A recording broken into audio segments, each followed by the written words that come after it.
Hi guys, just a quick video on disassembling the CFMOTO 450MT. Nice new bike, just come into the workshop to have a cruise control fitted to it. And you start that disassembly by using your key down here and pulling the seat off. And it just clips up on the back and then you just pull it straight back, take it away, put it aside. I'm going to describe how to remove all the panels to get down to removing the tank so that we can fit a cruise control. So after removing the seat, the next step is to remove this top panel to get access to remove the side panels, and you need to remove the filler cap. So these two screws here and here are dummy screws. These three you need to undo, but because the cap's spring loaded, the very first thing you need to do is get the key in there and open the cap, and then that removes the spring loading, and then undo these three screws carefully. Make sure you don't lose the screw inside the tank, and then maybe put a rag in on top of the tank, as you can't get the key out until you put the cap back in. So it automatically locks the key in, and you can see it's now rotated to remove the key. So to put the cap back onto the tank after you remove this part so you can use a key, you'll need to screw it down. So you can just remove the filler cap away from the bike, and that's where there's three functional screws, and the other two screws, they're just dummy screws, those the two on the side. So that's how she sits in there normally. So you've only got the three screws to remove, that one, and that one. But remember to open up the cap because it's spring loaded, and you could lose one of the screws. So after you remove the filler cap, you need to remove the fixings here and here, the two screws, and then the two clips in here. So on this side here, I've actually pulled this clip out. So you pull the center out, and if you pull the center out, sometimes the clip will come out, or sometimes the pin will come completely out, but then you just pull the clip out, it just pops out. And they assemble in reverse. So you put the clip in and then push the pin in. So after you removed the cap, the fuel cap, and removed the two plastic clips and the two screws, one here and one here, then you can just simply lift this panel out. So it does have some little clips there that drop into little slots in the plastic parts on both sides. So we need to remove the inside panel here. So there's actually four fasteners, screw fasteners, 1, 2, 3, and the fourth one's down here. And then there's a plastic clip again. So pull the center pin out and then pull the clip out. So after you remove those fasteners from that inside panel, we need to remove that. You just simply pull it out from the bottom and it'll just fall out. So note that the top corner here, tucks into that piece there that covers a screw for the side panel.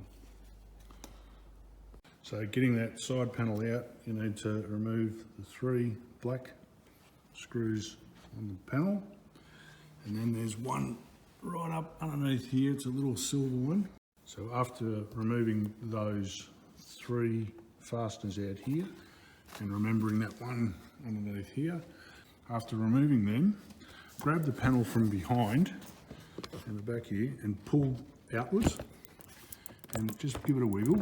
She'll come free, and then you need to pull the bottom of the panel towards you, and there's one clip down here and the other clip here to break off.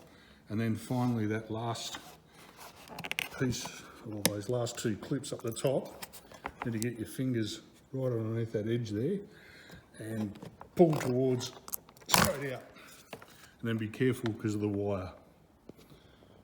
So be careful when you pull this panel off. You need to undo the indicator electrical connection. You just pull that white tab out and lift those up. So to get the side panel off, we need to, there's clips in the top here, those two there. There's another two clips below it, so there's four clips in the top here. And that's those four clip holes here, here, here, and here.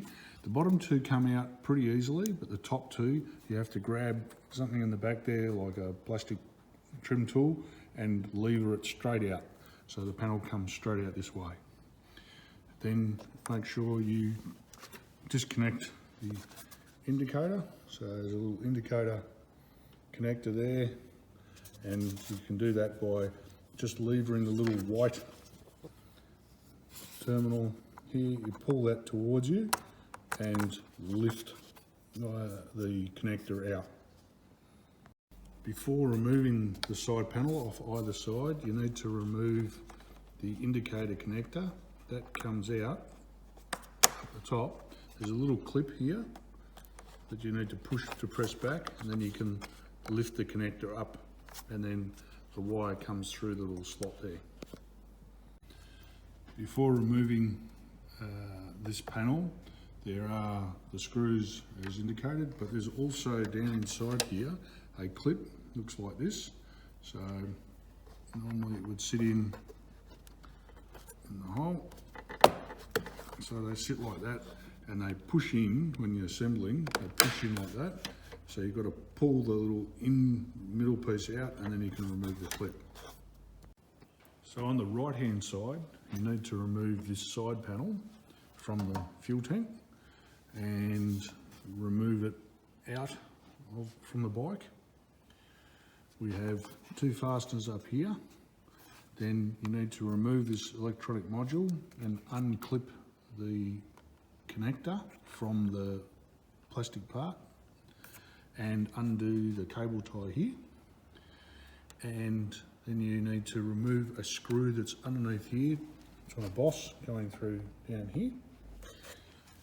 So there's two screws, one up here, another one down here, and there's another screw tucked way up underneath here. So remove that one, and then as you remove, and there's another screw right underneath here going from the front into the back, so that one there.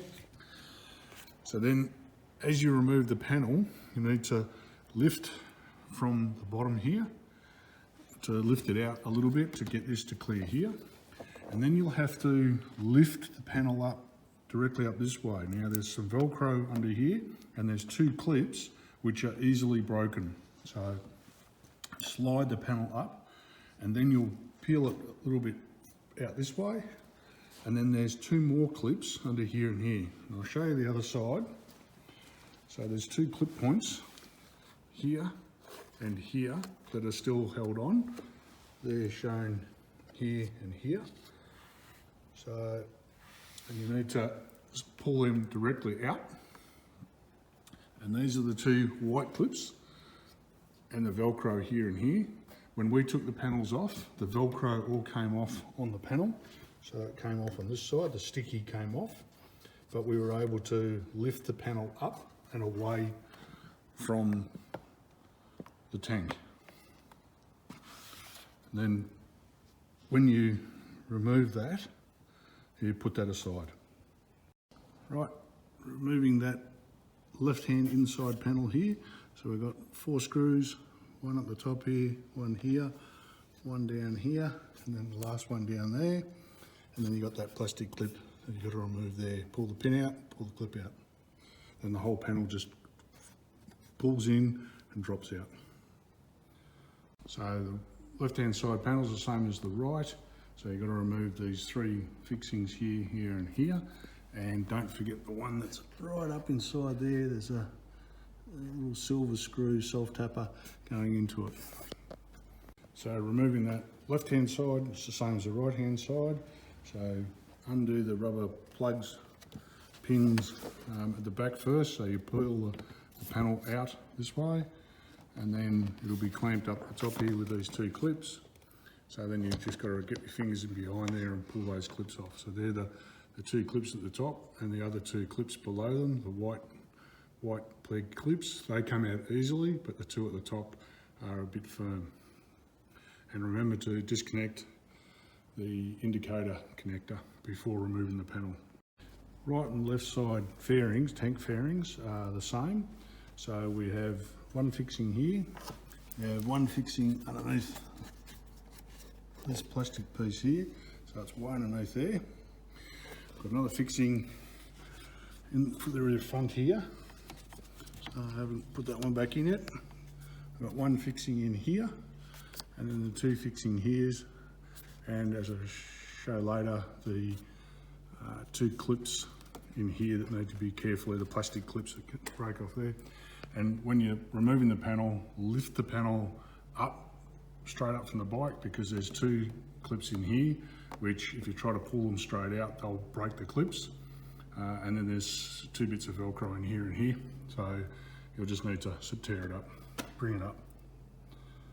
Just remember the indicator connector needs to be removed from this panel before removing this panel.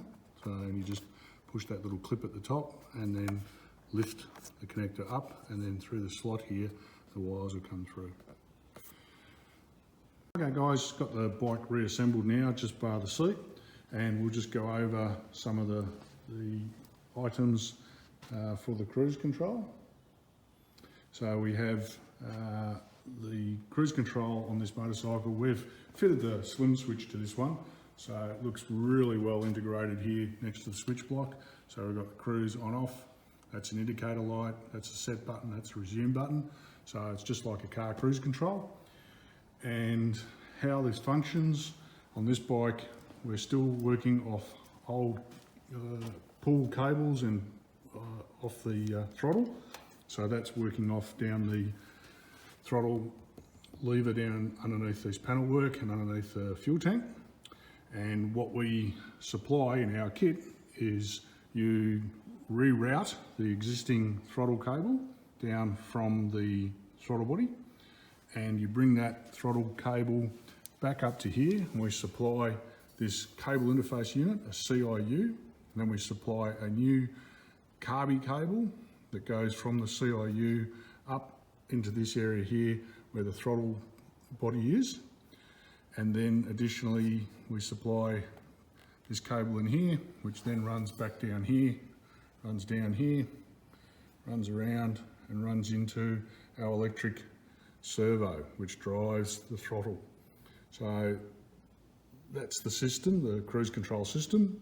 And when you set the button, we measure the speed, and this motor pulls up the throttle and holds the throttle and monitors speed and adjusts the throttle so that you get the correct speed.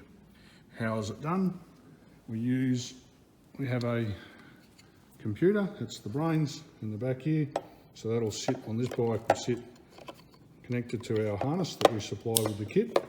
That will sit back in here in this bike, so be a bit of Velcro there. It connects to the diagnostic plug. We've had to relocate the diagnostic plug. We have an earth wire running down to the battery. We have a switch wire here running from that switch we saw earlier up on the handlebar. That goes into our cruise control. And then we've got two wires that are running down past the battery. One is running into the battery connection, into the brake connection, which is down the bottom here. So we pick up power from the brake and the brake signal, and the other connection is going to our electric servo and down the back here. So, and that's it in a nutshell. Put the seat on and we'll be out test riding it tomorrow.